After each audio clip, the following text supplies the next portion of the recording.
जमशेद भाई मोहम्मद बिलाल अतारी तहसील भेरा से। ये मेरी न्यूजीलैंड वाइट के दूसरी मरतबा जब क्रॉस कराई थी 13 जनवरी को इनकी पैदाइश हुई। ये आज पूरे 1 माह के हो चुके हैं। 11 के 11 अल्हम्दुलिल्लाह ज़िंदा हैं, एक्टिव हैं।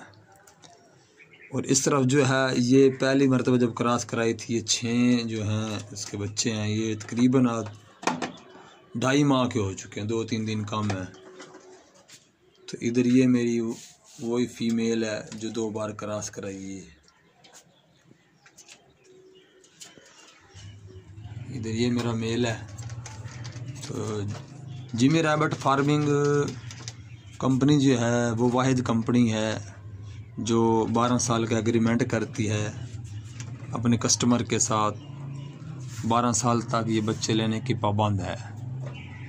और अल्हम्दुलिल्लाह आसान और शफाफ कारोबार है, रिज़्क़ के हलाल वाला कारोबार है। अल्लाह ताला हमें रिज़्क़ के हलाल की तौफ़ीक़ अता फ़रमाए, आमीन।